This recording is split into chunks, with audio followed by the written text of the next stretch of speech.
Stormwater en vloede. Ons lees Habakuk 3 vers 8 tot 15.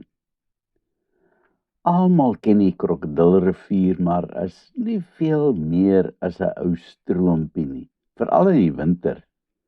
Plek loop hy dan skaars 5 of 10 meter wyd. Rustige rivier is hy, as hy so lei tussen die riete deurkronkel. Waterbokke, bosbokke, olifante kuier in sy rietbeddings en seekoeie en krokodille lê in bak op sy sandbanke. Nie regtig 'n aanskoulike rivier nie. Dis nou as jy gaan op sy grootte. Maar as dit die dag goed reën in sy opvangsgebied, dan is hy 'n perd van totaal 'n ander kleur. Binne 'n ommesientjie verander hierdie selfde rustige ou stroompie in 'n bruisende massa rooi-bruin water wat wegvoer wat voorkom. Toe die millennium draai in 2000, was daar 'n besonderse saamloop van omstandighede.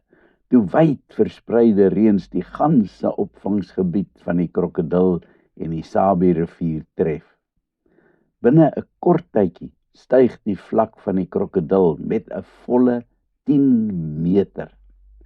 Dalk klink dit nou nie na veel nie, maar as jy reken dat hierdie rivier 'n baie wye bedding het, dan verander dit die prentjie. Op plekke het die krokodil deur Marlot Park byna 'n half kilometer wyd geloop. Nee, eintlik het hy glad nie geloop nie. Hy het woedend voortgestorm en alles wat in sy pad was weggevee. Niks, maar niks kon staande bly voor die woede van hierdie bruisende bruin massa nie. Reuse ou bome is geknak soos vierhoekies en talle diere is eenvoudig van die gesig van die aarde afgevee. Die krokodil se buurman, die Sabi, het met dieselfde woede gereageer. In Skukuza het die rivier selfs die beroemde restaurant, wat baie hoog bo die watervlak is, verswelg. Ek was daar kort na die vloed en ek het die verwoesting aanskou. Dit was verskriklik. Dis nie net riviere wat so woedend kan reageer nie. Jy sal nog onthou hoe kwaad die see was in 2007. Die gesig van ons dorpie Belito het toe binne 'n enkele dag totaal verander. Woedende golwe het aangestorm op die rustige vakansiedorp en alles verpletter wat in sy pad gestaan het. Die see het die ganse strand kom haal en daar diep in sy binneste gaan bære. Slegs die kaal rotse het daar in hulle naaktheid bly lê, gestroop van hulle goue sandkombers. Belito se trots, sy gewilde wandelpaadjie, het langs die strand af weggeruk die dieptes in. Geboue is verpletter deur die geweld van woedende, woeste golwe en mense moes inderhaas vlug vir hulle lewens. Ek was ook daar en ek het die verwoesting aanskou. Dit was net so verskriklik as 2000 se vloed. In die Ou Testament verteenwoordig water dikwels die magte van chaos wat dreig om die wêreld te oorweldig. In Habakuk se loflied veg God teen hierdie chaos en hy verslaan hulle. Interessant is dan ook die insident waar Jesus en sy disippels op die see deur 'n storm oorweldig is en dieselfde magte van chaos het gedreig om hulle te laat vergaan. Daar sien ons ook hoe Jesus die chaos of die storm verslaan deur slegs te beveel dat die storm moet stil word.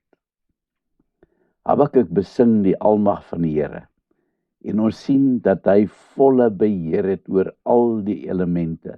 Nie alleen kan hy die storm stilmaak nie, maar hy kan ook 'n storm ontketen. Met 'n enkele woord kan hy die aarde oopbreek en riviere laat stroom. Op sy bevel bewe die berge en op sy woord kom die stormwaters verby gespoel. As hulle hom sien, kom die golwe in beroering. Die ganse skepping buig voor die Here, die Almagtige. Nou, waarom besing Habakuk die almag van die Here op so 'n wyse?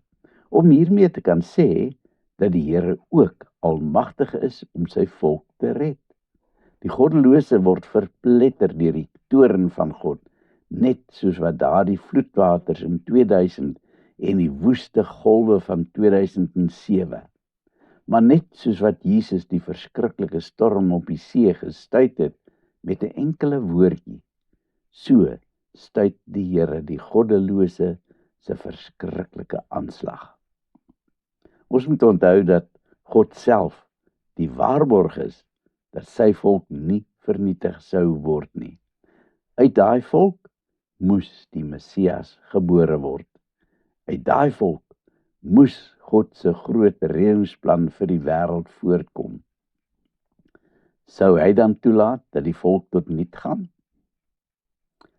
Die Here se almag was 'n werklikheid in Habakuk se tyd. Is dit vandag nog steeds so? Rondom ons woed die storms van die goddelose. Dag vir dag sien ons die geweld daarvan. Dikwels voel dit vir ons asof die storms ons gaan oorweldig. En dan wonder ons of God ooit nog iets daaraan kan doen. Moedeloos moet ons aanskou hoe dat die moslim geloof soos 'n vloedgolf oor die aarde spoel. En dan wonder jy hoe dit ooit gestuit kan word. Is God ooit by magte om dit te stuit?